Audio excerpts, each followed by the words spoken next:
Welcome to the Easy Computer Fixes, and today we're going to talk about Windows XP deadline that has been reached. Now, it's not a deadline because a lot of people in Microsoft has been pushing, oh, deadline, Microsoft XP, Windows XP, it's finished. It's not exactly that. First of all, if you want to still continue using Windows XP, you can. You know, it's not dead, it's not going to stop working, but you got to be careful about what you're going to actually do on the web with Windows XP from now on. April 8, 2014, you got the last Windows XP updates that fixes a certain number of flaws in the operating system. What that means is that from now on, you won't have any more of those updates every month. This week or in this month, you should be pretty much okay because they fixed pretty much everything that they knew about was a problem in Windows XP. But Windows XP is a 12-year-old operating system. And one of the things that happens with such an old operating system is it wasn't designed to use the web the way today we are using it. So think of Windows XP as a sponge. It has holes everywhere. And because it's such an old operating system, it's getting more complicated to actually fix Windows XP. And one of the big reasons why Microsoft is trying to phase out Windows XP is because it is very difficult and more difficult to fix it, to keep it up to date with today's web standards. Now, if you use Windows XP and you intend on not changing it for now, there are a few things you can actually do. One is to use Google Chrome or Firefox as a web browser. So, Google Chrome or Firefox as web browsers. So if you use Google Chrome and Firefox as a web browser, you're already much more secure. Google and Mozilla have both said that they will continue updating their operating systems for Windows XP for the time being. Now there will come a time when it won't be compatible anymore, but because Windows XP is still at about 26%, 27%, that means that a quarter of all the users in the world are still using Windows XP. So they're going to continue updating the operating system. So stop using Internet Explorer 8. It's very important. That web browser is extremely old and very vulnerable to today's web attacks. So Google Chrome or Firefox, two great web browsers that you can use, and they are up to date and they're going to be really good at keeping you secure if possible. The second thing that you should actually use is a antivirus. Now there are many antivirus software. There's AVG, there's Avast, there's paid antiviruses that are still going to be available also, like Norton, that I don't really like actually. McAfee, I don't really like also. A good one, paid one, is Nod 32. Kaspersky is a good one also. But if you want to keep it free, why not try Avast or AVG? These are two good antiviruses that you'll be able to use on your computer, going to keep your computer safe and secure of internet viruses. So by using Chrome or Firefox and one of those antiviruses, if you are careful where you go on the web, if you don't click everywhere and if you don't click every ads and everything you see, technically you should be up to a certain point pretty safe on using the web. So don't panic. You don't have to change your computer right now. But it will I think it's something that you have to think about though.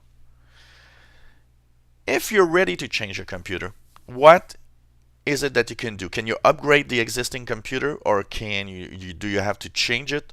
Well, that depends on the hardware of your machine. So one thing you can check if you want to upgrade your machine is to go into the control panel, and in the System tab, check out the details of your processor. For example, here I have the information of an Intel Core i5 with 8 gigs, 64-bit operating system. Now, my machine is very, very recent. It can run every operating system. I'm actually using Windows 8 right now.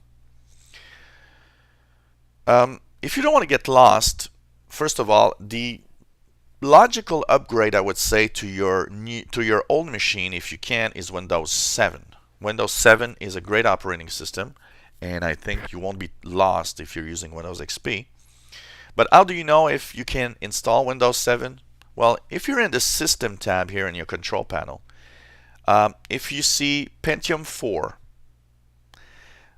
I would suggest that you change your computer eventually, because a Pentium 4 is an old machine. Yes, Windows 7 can run on some Pentium 4 machines. It is not often the case, and I've seen more problems with Windows 7 on Pentium 4 machines than on other machines. So Pentium 4s is like 10 years old or more, so why not start thinking about a new computer? But if you've got Core 2 Duo, dual core, or Core i3, i5, stuff like that, an AMD 64, then I think Windows 7 is a great upgrade that's not going to cost you too much.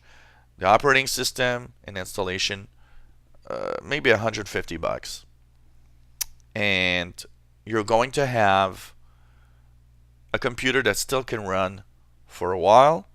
Windows 7 is actually going to be supported by Microsoft for at least until 2020. So you got many years.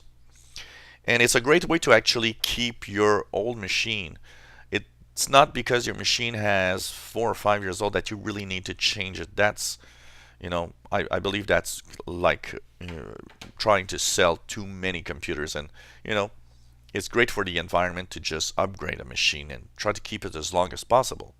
I still have old machines here, dual core machines, that I use Windows 7 on them, and I plan to using them for the next few years. So why not try to upgrade your machine to Windows 7? But if it's too old, it's really, really an old operating system and an old computer, then your best bet, buy yourself a new computer. Now, 2 things you can do if you buy a computer is to check for maybe a small computer store where they can build yourself a computer and maybe install Windows 7 in it if you don't want to try Windows 8, because Windows 8 is this. It's much more of a touch interface type device, but maybe you want to have a new computer, and if you buy a big brand computer, it's pretty much going to be a Windows 8 machine. But if you go to a small computer store, you can have a computer made up for you and have Windows 7, for example. So these are things you can try for. Windows 8 is not a bad operating system. It's just a big change, and a lot of people are a little lost because the interface changed so much.